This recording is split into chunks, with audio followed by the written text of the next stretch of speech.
E aí, tudo bem com você? Espero que sim! Eu sou Melk Brito e hoje temos um vídeo maravilhoso sobre algo que eu pesquisei em alguns livros e em alguns sites da internet. Vou disponibilizar para você aqui embaixo tudo que eu utilizei para fazer esse vídeo, porque esse vídeo é histórico e se você já viu o título desse vídeo, é justamente sobre isso que nós vamos falar, a história de Picos. Então vamos começar logo essa nossa viagem no tempo, porque não temos tempo a perder.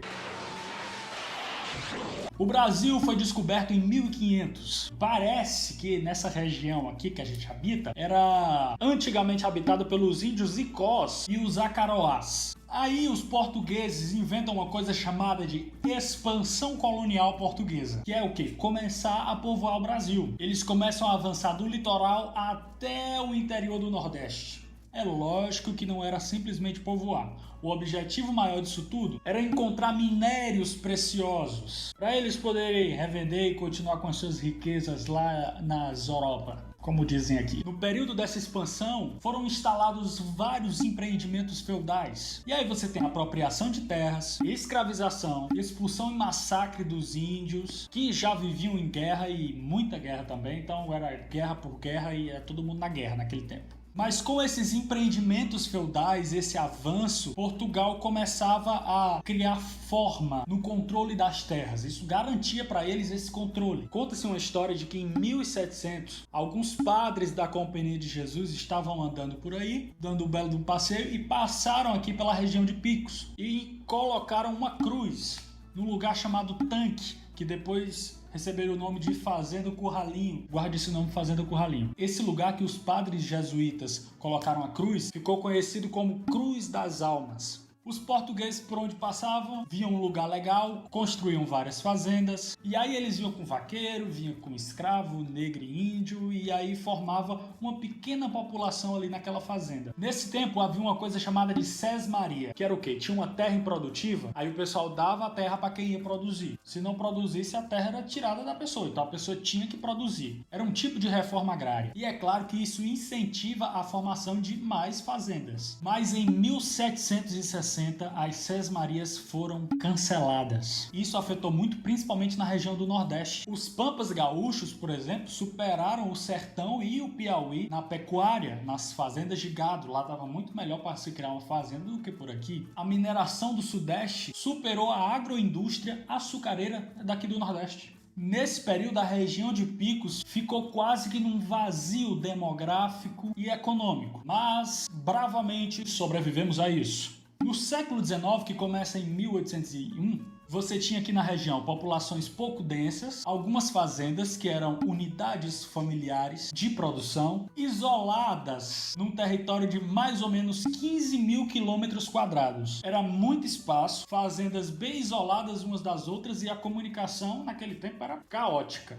A fonte de riqueza eram essas fazendas de gado. Depois de um tempo, isso se expande para uma atividade agrícola, uma atividade extrativista, com um leve toque da escravidão que ainda tinha no Brasil. Em 1876, tinham 3.201 escravos catalogados aqui na região. Ainda no século XIX, o lugar onde hoje nós temos a cidade de Picos começa a ser ocupada. Esse lugar se chamava Retiro Curralinho, ou Fazenda Curralinho. A família Borges Marinho foi a pioneira nisso tudo e que começou essa Fazenda Curralinho, que ficava na margem direita do rio Guaribas. A Fazenda Curralinho tinha uma grande aptidão agrícola, por causa do rio Guaribas, que era regular e perene, e todo ano tinha uma enchentezinha que ajudava também. E outra coisa muito legal era a localização estratégica do lugar, porque servia de rota para quem ia de Oeiras para Recife, de Oeiras para Fortaleza, ou quem saía de São Luís e ia para a Bahia de São Salvador, ou quem ia da Bahia de São Salvador para São Luís,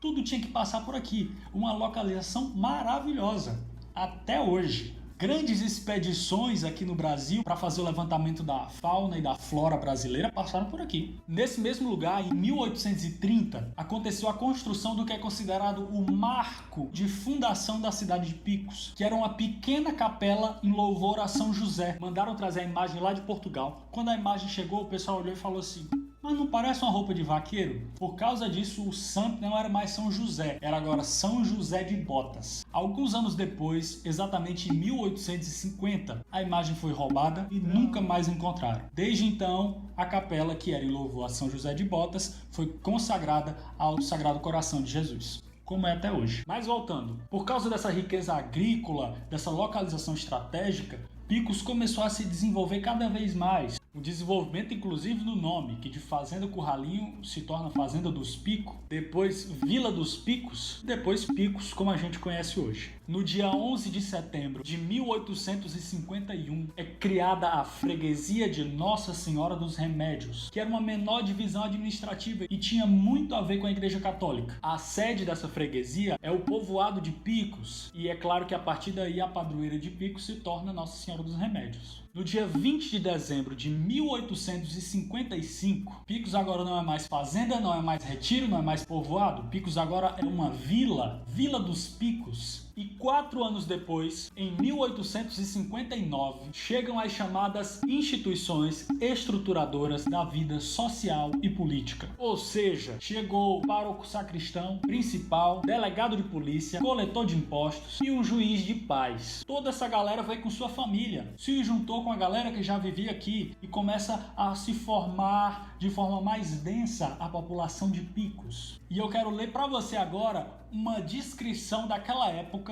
de como era a cidade de Picos. Olha que legal. Pera aí. Tá nesse livro maravilhoso aqui, Os Italianos de Picos. A Vila dos Picos consta de mais de 100 casas cobertas de telha, mal construídas e alinhadas, além de um grande número de choupanas, casa da Câmara, comarca e júri, um pequeno mercado, 10 lojas, 6 quitandas e uma farmácia. A índole do povo é boa, ordeiro, trabalhador e muito religioso.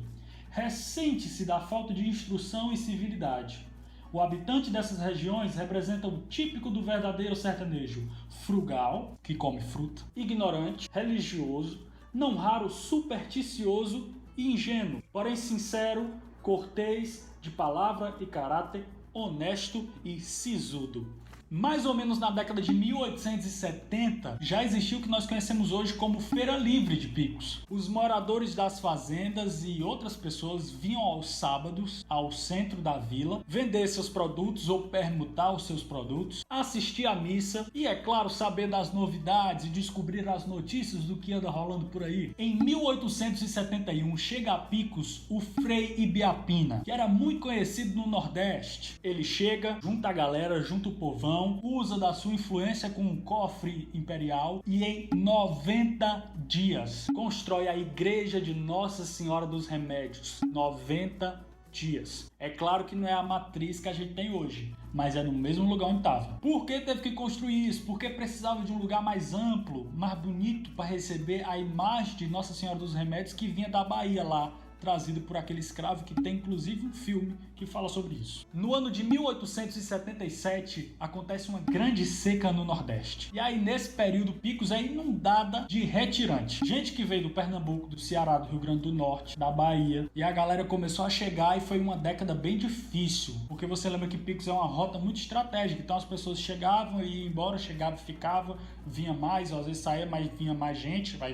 De cada 2 que saía, vinha 60 e ficava muita gente. No final, gente demais. E agora, com uma irregularidade climática nesse período, com as safras diminuindo cada vez mais, e com isso o preço dos alimentos lá em cima. Quem é rico vai perdendo suas posses, e os pobres vão tudo correndo pro centro da vila para tentar pedir ajuda pro governo. Isso vira uma loucura. Um ponto positivo dessa época é que foi nesse mesmo período que chegaram os italianos, os famosos italianos que chegaram a Picos. E eles ajudam muito na política, no comércio, trazem a cultura do trigo para cá com pão. No dia 17 de julho de 1889, acontece na Vila dos Picos a organização do Partido Conservador, que é um partido político do período imperial. O presidente desse partido é um cara chamado Elvídio Clementino de de Souza Martins. Como as coisas aqui pareciam chegar um pouco atrasadas, quando chegou o partido que fazia parte do Império, meses depois, mais exatamente no dia 15 de novembro de 1889, acontece uma coisa muito importante do Brasil, que se chama Proclamação da República. A República foi proclamada e o partido meio que perdeu força. Não em Picos. Em Picos continua a mesma coisa. Depois da proclamação da República,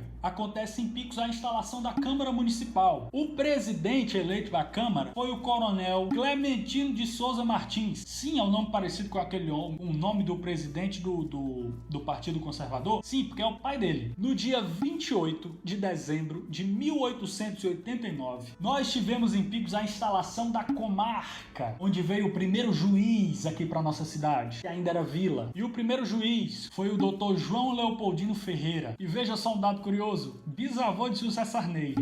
Em 1890 é instalada em Picos a Intendência Municipal, não é ainda prefeitura, é intendência, e é eleito como intendente municipal o presidente da Câmara, porque lógico, ficaria mais fácil. Então o primeiro intendente municipal é o coronel Clementino de Souza Martins. Até que no dia 12 de dezembro de 1890, na resolução de número 33 do governador João da Cruz Santos, o famoso Barão de Uruçuí, Picos passa de vila para cidade. E quem vai ser o prefeito? O que era presidente da Câmara se tornou intendente e agora, por facilidade também, ele é o prefeito. É por isso que o coronel Clementino de Souza Martins é o primeiro prefeito de Picos. Mas 2 anos depois, em 1892, acontece a primeira eleição em Picos. E quem ganha é o Vídio Clementino de Souza Martins, o presidente do Partido Conservador, o filho do coronel. E ele é o primeiro prefeito eleito pelo voto em Picos. E é isso, eu sei que ficou um pouco jogado, ficou um pouco rápido, mas a intenção era essa, de em pouco tempo a gente resumir toda essa história, é muita coisa, é só um incentivo para você aguçar a curiosidade, tá bom?